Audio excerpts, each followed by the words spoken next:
Everyone is talking about this quantum research that Google just put out.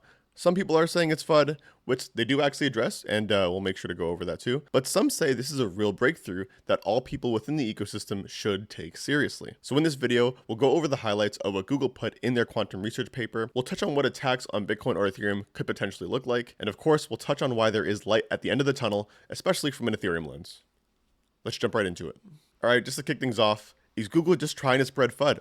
Well, I have their research paper actually pulled up right here, and you can note that there are multiple entities that they've actually listed as different people that they've engaged with in terms of this research paper, and one of them is actually the Ethereum Foundation. So you can rest assured that this research wasn't really done in a vacuum, and especially not done in a malicious lens by any means. Even if you go to the main article that they've actually published here, you can see that they've actually already mentioned the word FUD, saying that we've reduced the FUD potential of our discussion by clarifying the areas where blockchains are immune to quantum attacks and by highlighting the progress that has already been achieved towards post-quantum blockchain security.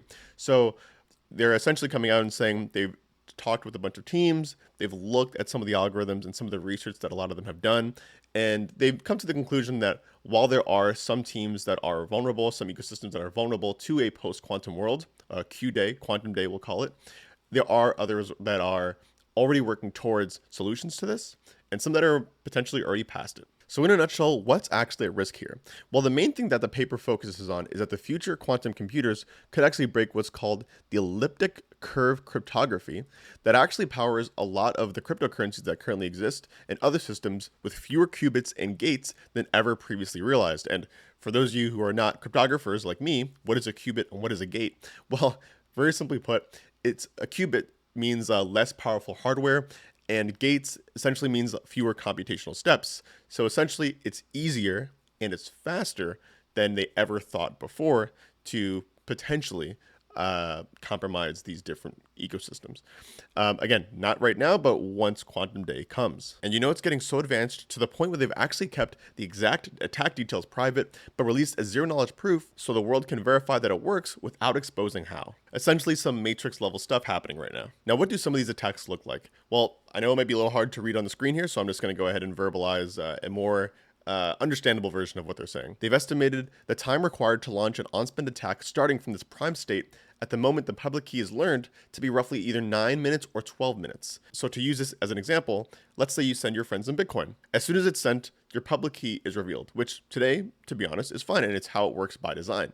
But assuming the confirmation time, for example, is 10 minutes on Bitcoin, which for the most part it is, then in theory, if an attacker can act faster than that confirmation time, like let's say 9 minutes, like they're saying, then they could attempt to redirect funds before the transaction is confirmed, aka your Bitcoin is gone, you don't have it, and neither does your friend. And for context, that attack today is literally not even possible, and why we all consider Bitcoin so secure, because there are no computers that are out there that could even imagine of doing that type of attack, let alone in who knows how many hundreds of years with the current hardware and cryptography that's available. But with the estimates of Q-Day being as early as the 2030s or 10 to 20 years from now, this type of threat could come sooner than we think. So for Bitcoin, the main risk is simple, it's really the keys. But for Ethereum, it's a little bit more amplified. Think keys, but in this case, the first time you ever use your address, its public key becomes visible, which could make it vulnerable in a post-quantum world. But then what about DeFi apps or apps in general? Well, in this case, anything a user can access via a smart contract, whether they're immutable or not, could be at risk. And it's not necessarily that smart contracts themselves break,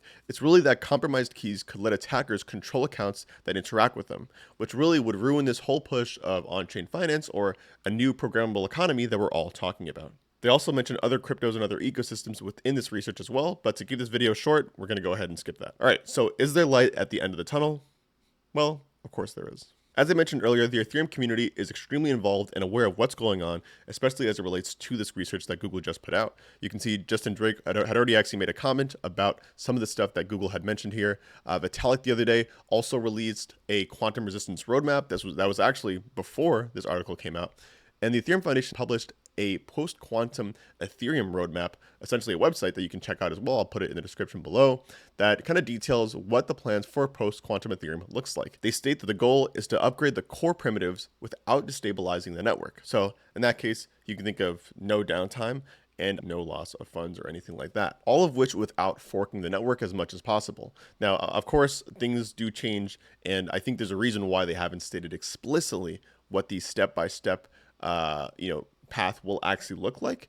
But they do mention that all this stuff will happen within layers. And of course, as you saw earlier, it's kind of grounded in this cryptographic first mindset.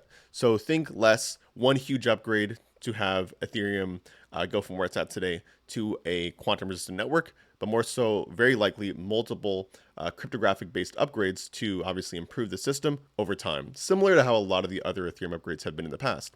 Small, I'll say small, but like different types of upgrades as time goes on until they've reached a certain level of quantum resistance. They also have a broader roadmap called the Ethereum Straw Map. I'll make sure to leave this in the description below, but it does reference post-quantum upgrades here as well. Again, very small, I realize. It's a pretty big roadmap, so it's hard to zoom in on everything.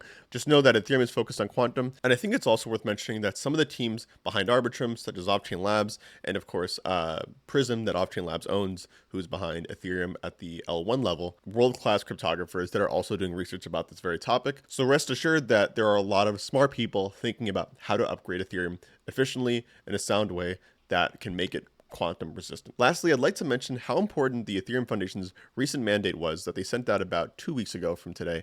They got a lot of flack for this actually in the beginning, for it not being a strictly business or adoption oriented kind of roadmap or mandate, I should say. But in a world where quantum computers exist, their mandate of a censorship resistant, open source, private, and secure Ethereum, which they refer to here as crops, is probably more important than ever. Because to be honest, if you don't have any of those qualities, then how can you expect to bring finance on chain? That being said, what do you guys think? Do you feel like all of this is FUD? Do you think a lot of this could be substantiated? Or is it just one of these things where we're headed towards a world where computers, AI, etc., technology is just advancing at such a rapid pace that crypto needs to make sure that it's keeping up its essentially infrastructure to make sure that it's prepared for when all this inevitably happens? I think I'm on the side of, you know what, if there's research out there that shows that quantum could be here in the next 10, 20 years, then working on it right now wouldn't hurt. It'll probably just help make sure that everything is resistant when that time finally comes. What do you guys think? Let me know in the comments below. We'll catch you on the next one. Peace out.